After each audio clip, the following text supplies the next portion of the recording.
विभाग। बच्चों, मैं आप लोगों को पिछले क्लासेस में संध्या के बाद शीर्षक कविता पढ़ाई थी, जिसके कवि सुमित्रानंदन पंत हैं। और आज मैं उसके बाद के कविता को आज मैं पढ़ाऊँगी। कविता के कवित्री महादेवी वर्मा हैं। इनकी यहाँ हमारी जो पाठ्य पुस्तक में संकलित है, 2 पार्ट में कविता जाग तुझको दूर जाना और दूसरा है सब आँखों के आंसू उजले। इसको आज मैं पढ़ाऊँगी। तो पहले हम लोग कवित्री महादेवी वर्मा के बारे में कुछ जान लें, उसके बाद फिर हम लोग कविता पढ़ेंगे। महादेवी वर्मा का जन्म फर्रुखाबाद उत्तर प्रदेश में हुआ और प्रारंभिक शिक्षा इंदौर में हुई। 12 साल की उम्र में ही उनका विवाह हो गया। वे प्रयाग विश्वविद्यालय से संस्कृत में एमए किया। उसके बाद उनकी नियुक्ति प्रयाग महिला विद्यापीठ में हो गई, जहां वे लंबे समय तक प्राचार्य के पद पर कार्य करती रहीं। उनके जीवन और चिंतन पर स्वाधीनता आंदोलन और गांधी जी के विचारों के साथ गौतम बुद्ध के दर्शन का भी गहरा प्रभाव पड़ा है। महादेवी जी भारतीय समाज और हिंदी साहित्य में स्त्रियों को उचित स्थान दिलाने के लिए विचार और व्यवहार के स्तर पर जीवन भर प्रयत्नशील रहीं। उन्होंने कुछ वर्षों तक चांद नाम की पत्रिका का संपादन भी किया था, जिसके संपादकीय लेखों के माध्यम से उन्होंने भारतीय समाज में स्त्रियों की पराधीनता के यथार्थ और स्वाधीनता की आकांक्षा का विवेचन किया है। महादेवी वर्मा के काव्य में जागरण की चेतना के साथ स्वतंत्रता की कामना है और दुख की अनुभूति के साथ करुणा का बोध भी है। दूसरी छायावादी कवियों की तरह उनके गीतों में भी प्रकृति सौंदर्य के कई रूप मिलते हैं। महादेवी वर्मा के प्रगीतों में भक्ति काल के गीतों का प्रतिध्वनि और लोक गीतों के अनुकुंज हैं। इसके साथ ही उनके गीत आधुनिक बौद्धिक मानस के द्वंद्वों को भी अभिव्यक्त करते हैं। महादेवी वर्मा के गीत अपने विशिष्ट रचाव और संगीतात्मकता के कारण अत्यंत ही आकर्षक हैं। रहस्याभास, लाक्षणिकता, चित्रमयता उनके गीतों की विशेषता है। महादेवी जी ने नए बिंबों और प्रतीकों के माध्यम से प्रगीत की अभिव्यक्ति शक्ति का नया विकास किया। उनकी काव्य भाषा प्रायः तत्सम शब्दों से निर्मित है। भारत सरकार द्वारा उन्हें पद्म भूषण से सम्मानित किया गया। इसके साथ ही साथ महादेवी वर्मा को ज्ञानपीठ पुरस्कार भी दिया गया। यामा के लिए, उनकी रचना यामा है, उसके लिए उन्हें ज्ञानपीठ पुरस्कार भी दिया गया। महादेवी वर्मा की कई प्रमुख काव्य कृतियाँ हैं, जैसे निहार, रश्मि, नीरजा, सांध्य गीत, यामा और दीपशिखा। उन्होंने कविता के अलावे कई गद्य रचना भी की, जिसमें रेखा चित्र तथा संस्मरण प्रमुख हैं। पथ के साथी, अतीत के चलचित्र तथा स्मृति की रेखाएं उनकी कलात्मक गद्य रचनाएं हैं। श्रृंखला की कड़ियां में महादेवी वर्मा ने भारतीय समाज में स्त्री जीवन के अतीत, वर्तमान और भविष्य का मूल्यांकन भी किया है।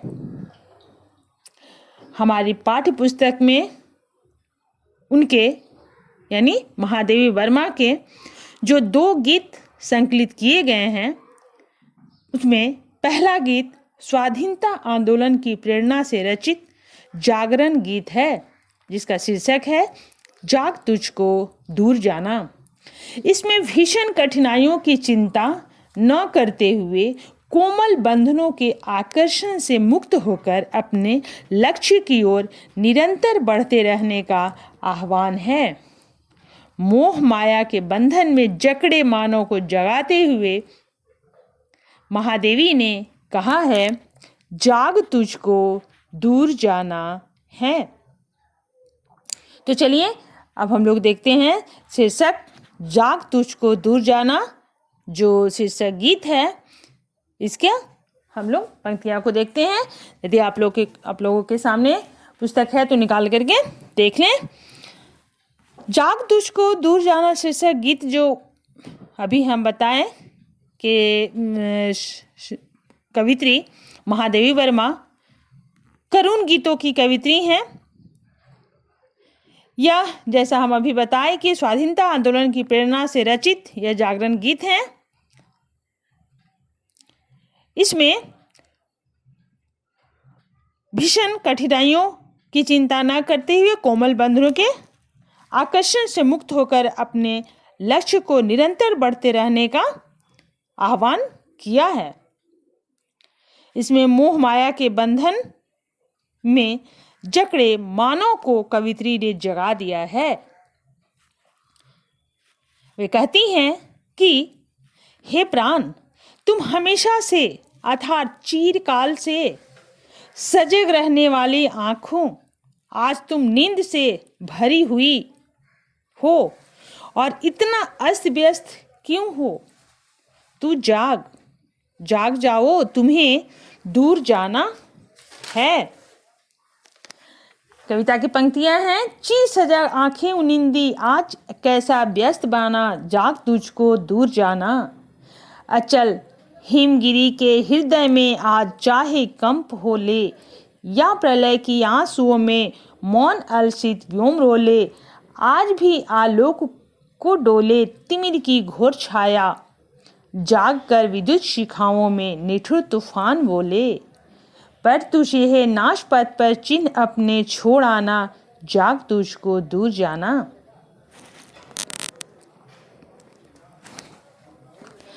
आज चाहे स्थिर रहने वाला हिमालय पर्वत के हृदय में कंपन हो जाए, या मौन रहने वाला आकाश प्रलय के आंसुओं की वर्षा करे, इससे तुमको रुकना नहीं है। चाहे आज वो घोर अंधकार की छाया प्रकाश को निगल जाए, अथवा बिजली की चमक में से निर्दय तूफान भयंकर गर्जन करे, पर तुम्हें इस विनाश के पथ पर अपने निशान छोड़कर चलते जाकर अपने लक्ष्य को पाना है।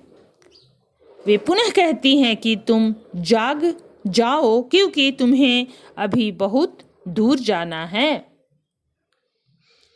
आगे की पंक्तियों में कवित्री कहती हैं कि तुम्हें मोम की तरह पिघलने वाले अस्थिर, बच्चों कविता की पंक्तियों को आप लोग देख लें। तुम्हें आगे की पंक्तियां हैं, विश्व का क्रंदन भुला देगी मधुप के मधुर गुनगुन, क्या डुबो देंगे तुझे या फूल के फल ओस गीले, तूने अपनी छां को अपने लिए कारा बनाना, जाग तुझको दूर जाना। वज्र का उर यानी हृदय, वज्र का उर एक छोटे अश्रुकण में धो गलाया, दे किसे जीवन सुधा दो घूट मदिरा मांग लाया। सो गई आंधी मलय की वात का उपधान ले, क्या विश्व का अभिशाप क्या चीर नींद बनकर पास आ गया। अमृता सुध चाहता कि मृत्यु के उर में बसाना, जाग तुझको दूर जाना। कहती है कि तुम्हें मोम की तरह पिघलने वाले अस्थिर बंधन साधन की मार्ग से विचलित कर देंगे, और उपस्थित तितलियों के रंगीले पंखों के समान आकर्षण तुम्हारे मार्ग की बाधा बनेंगे। क्या भौरे की मधुर आवाज संसार के विलाप को भुला सकती है? क्या तुझे ओस में भीगी फूल की पंखुड़ियाँ अपने में डुबा सकती हैं? वेदनामयी कवित्री फिर अपने मन से कहती हैं कि तुम स्वयं को अपने छाया के बंधन में न बांधना, अतः हे प्राण तू जाग, क्योंकि तुम्हें अभी बहुत दूर जाना है। वे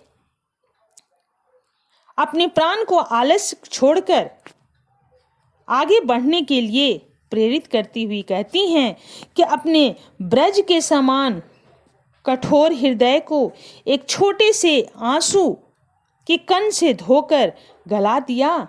तुमने अपनी अमृत रूपी जीवन को देकर उसके बदले में 2 घूंट मदिरा की मांग लिया। 2 घूंट मदिरा मांग लिया। क्या वह आंधी, वह चंदन वन की हवा का सहारा लेकर सो रही है? और क्या वह अभिशाप अपने हृदय नींद बनकर बसाना चाहता है? कवित्री अपनी प्राण को कहती है कि क्यों तुम अमर पुत्र होकर मृत्यु को अपने हृदय में बसाना चाहते हो? तुम जाग जाओ, क्योंकि तुम्हें अभी बहुत दूर जाना है।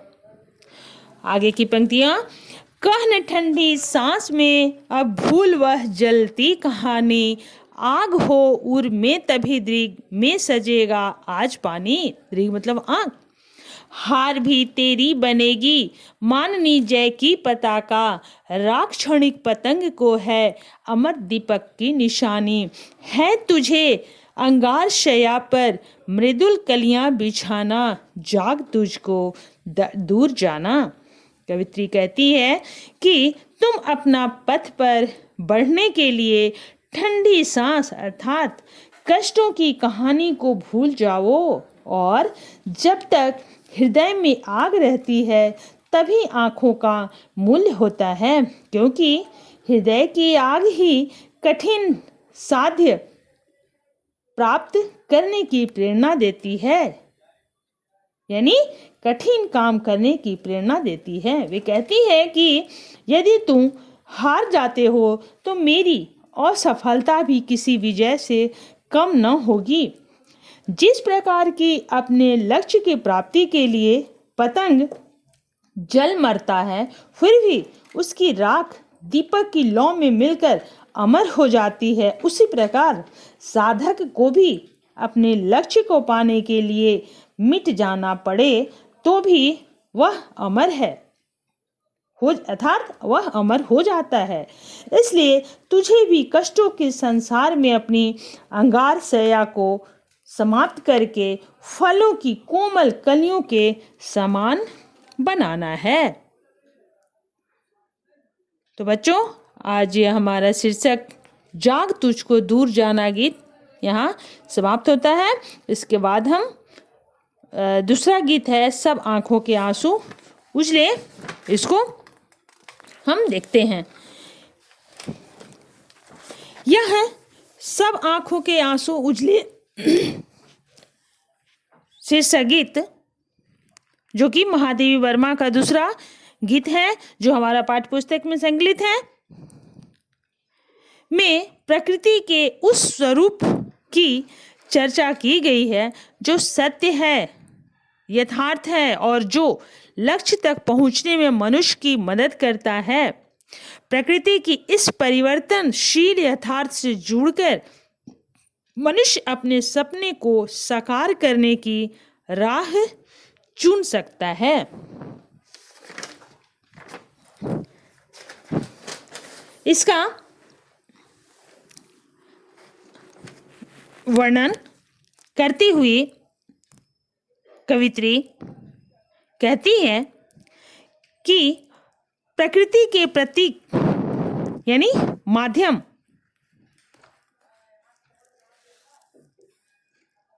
से वे कहना चाहती हैं कि सभी लोगों की आंखों में जो आंसू होते हैं वे पवित्र होते हैं और सपना भी सत्य होता है। वे आधारहीन नहीं होते। जो इन सपनों को ज्वाला दे सकता है वही इससे खुशबू ला सकता है। दीपक भी जलकर प्रकाश देता है तथा फूल भी खिलकर सुगंध फैलाता है। दोनों साथी हैं पर दोनों में अंतर है।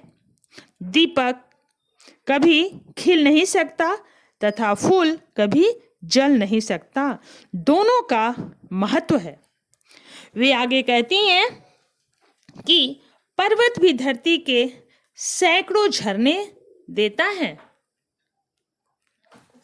बच्चों, कविता की पंक्तियों को देख लीजिएगा। उसका व्याख्या मैं कर रही हूँ। कवित्री कहती हैं कि पर्वत भी धरती के सैकड़ों झरने देता है। यह धरती को धोकर एक परिधि बना देता है। कठोर स्वभाव का व्यक्ति करुणा जल देता है। सागर का हृदय कभी पत्थर नहीं हो सकता तथा पर्वत भी कभी अपने कठोर शरीर को बदल नहीं सकता। अर्थात दोनों का ही अपना स्वभाव अलग है। दोनों के जीवन के अपने अपने सत्य हैं। आगे कवित्री कहती है कि एक अंगारा आकाश के तारों के समान टूटे फूटे रूप में प्रसन्नचित होकर देवताओं की धारा को चूम रहा है और दूसरा अंगारा मधुर रस को पी रहा है और केशर किरणों के समान झूम रहा है। सभी अनमोल बने रहने की चाह में सोना कब टूटता है और हीरा कब पिघलता है। नीलम और पन्ना के दो दलों के बीच जीवन रूपी मोती बनता रहता है।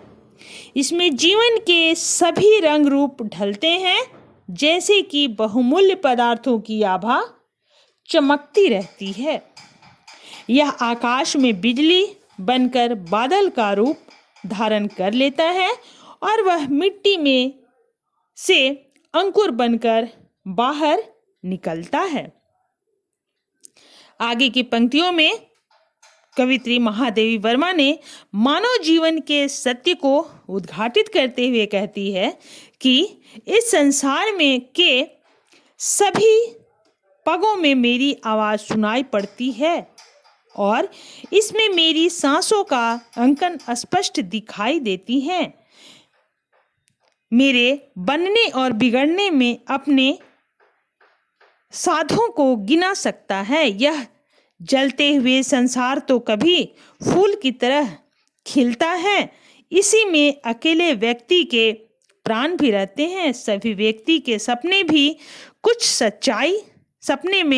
सच्चाई भी रहती है, जिसे कि हमें समझना चाहिए। तो बच्चों, यह गीत सब आँखों के असली आंसू उजले समाप्त होता है। फिर अगले क्लासेस में आगे की पाठ को हम लोग देखेंगे। धन्यवाद।